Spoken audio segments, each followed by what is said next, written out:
What's up, y'all? Eric here, Driveline, World's OK Steering Holder. Let's show y'all something. You ever seen a truck drive-through for a Sonic? Look at that. This is for a truck. I don't even think I've ever seen an awning this big. I'm at a massive roadies that's basically been taken over by oil filled trucks. Look at it. Way out in the middle of nowhere. Somehow I have 230 down on 5G out here. There's nothing. There's no town. There's nothing. They got this coffee in there too. I'm curious to see if it's any good. I love finding places like this to park, man. Big, wide open, pretty views, although I don't like the turbines flashing shadows in my truck.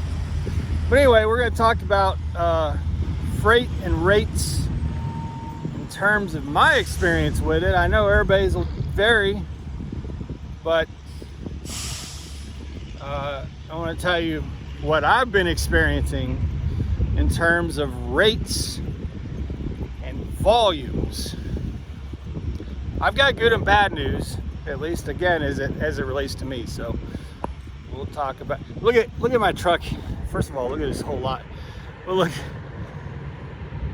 I'm pretty sure I'm like the only not oil filled truck. There's maybe a couple OTR trucks over there. But it's all oil filled. Back over that way, see all those pneumatic trailers over there? They're taking up about, I'd say, 30 or 40 spots. They've basically made it a terminal. This is a roadies. They've made it a terminal for oil filled. All these oil filled trucks are day cabs. When I got here earlier, they had four-wheelers parked in them in all these spots, saving spots for themselves. What are you gonna do? All right, I'll be back shortly.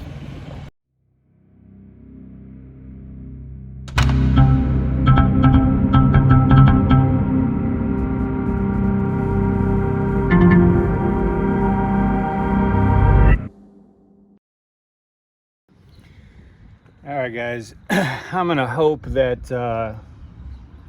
the audio cooperates with us here, because I'm just kind of enjoying being out of the truck for a few minutes. The weather is so nice right now.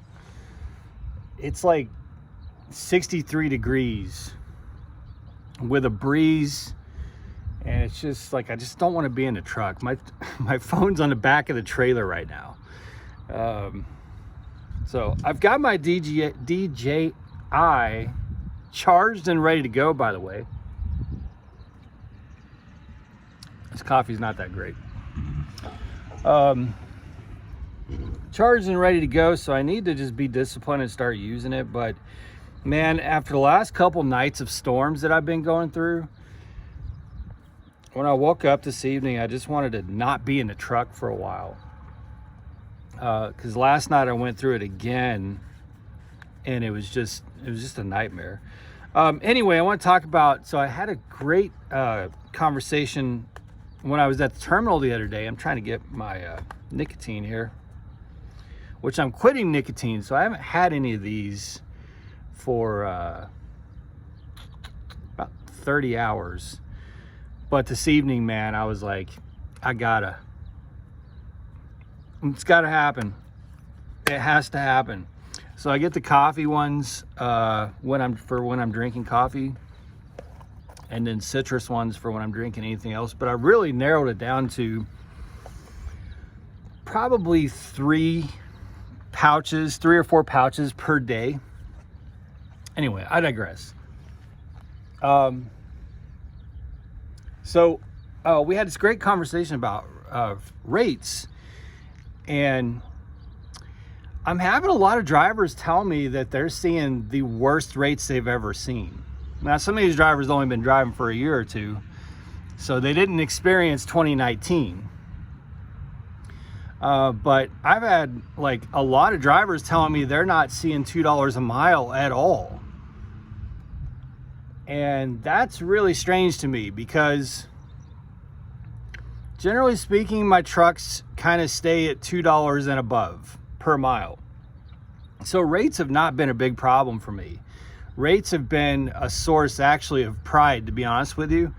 I'm actually proud of Prime for standing its ground with some of these customers, and I've heard the stories about some of these customers, and I'm, you know,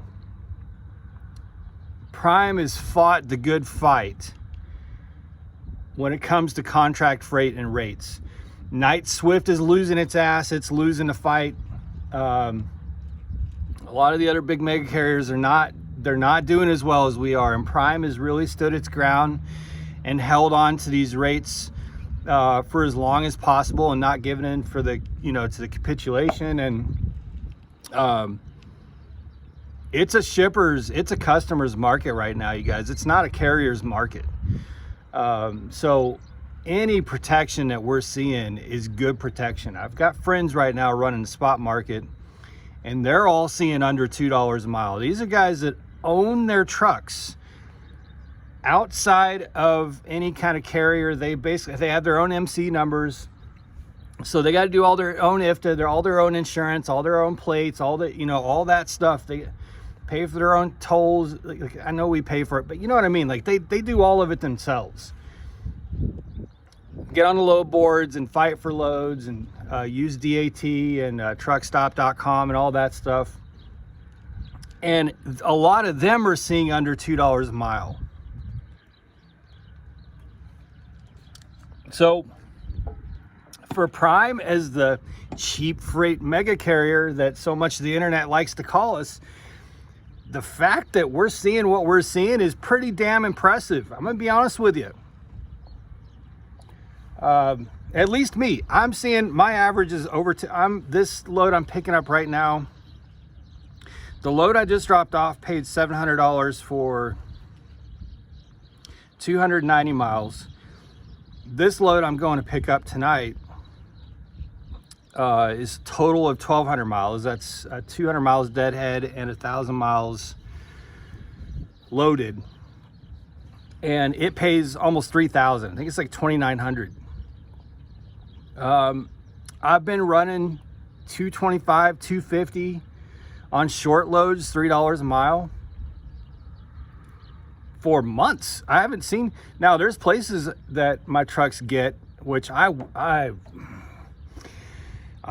been putting my foot down a lot about Virginia.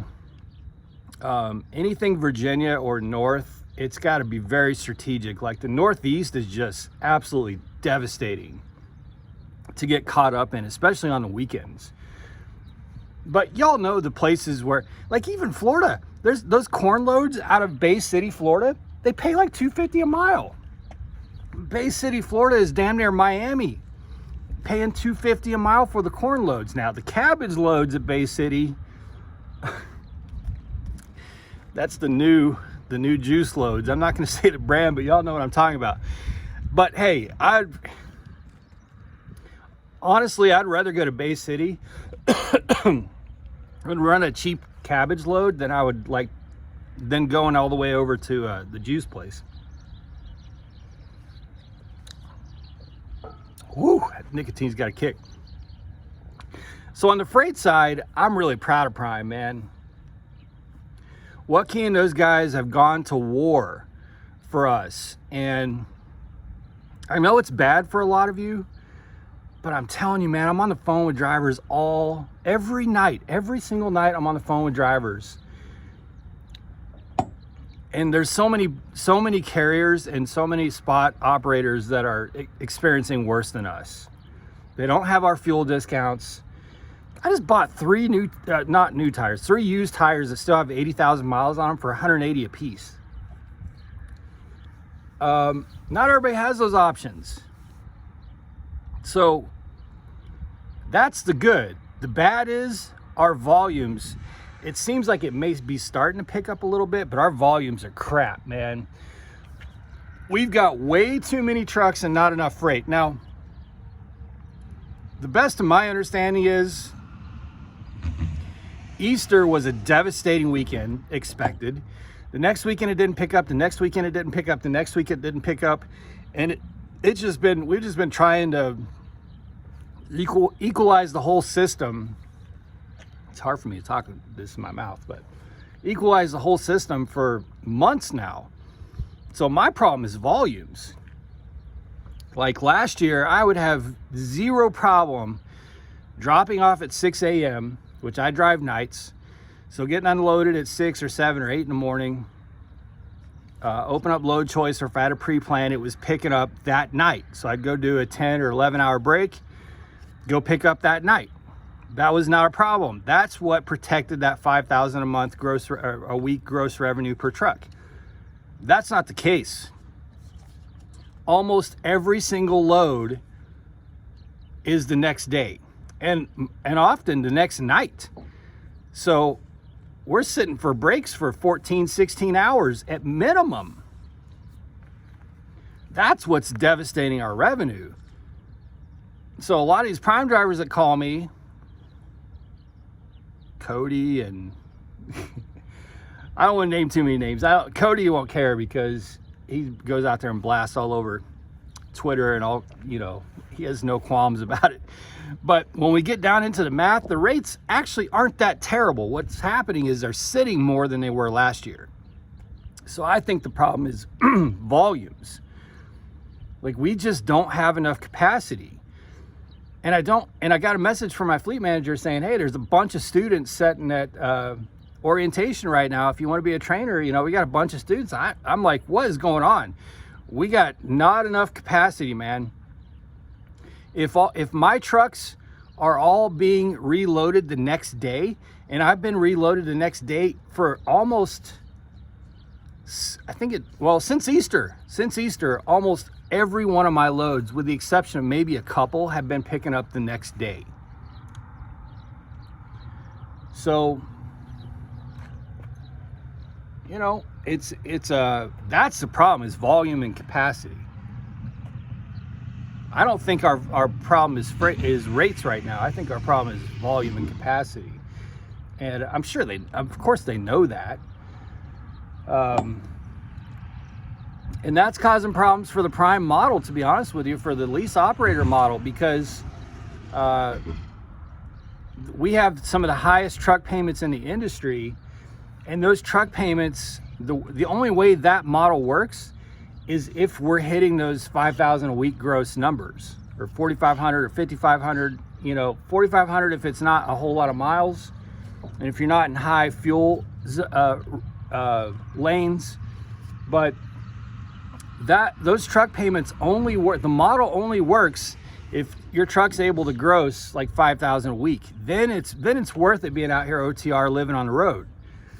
The problem right now is I'm hearing drivers telling me that they're doing 3,000 a week, and I've had 2,500. I just had a 2,800 week, at $100 a week or something like that.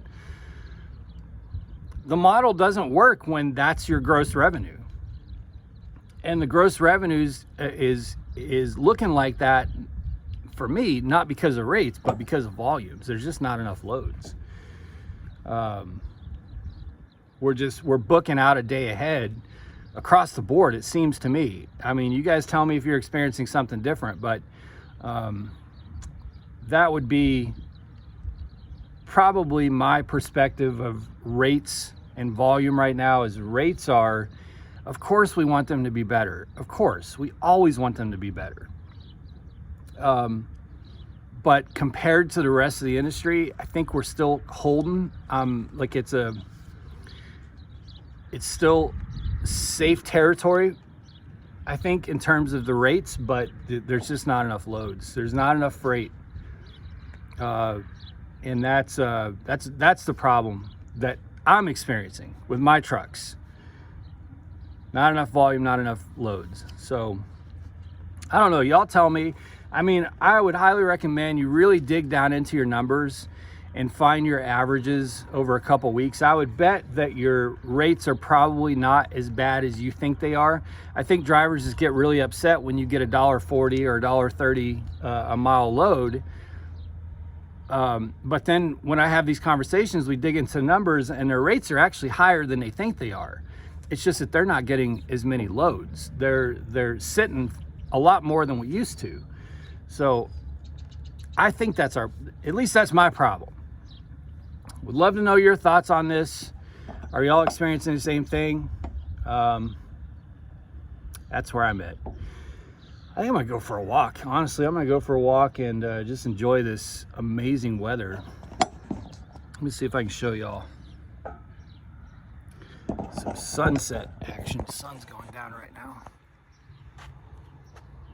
I got wind turbines. Man, I'm in the middle of nowhere. It is so pretty though. Love it. All right, guys, be safe, make good decisions, always drive, thrive. Talk to y'all soon.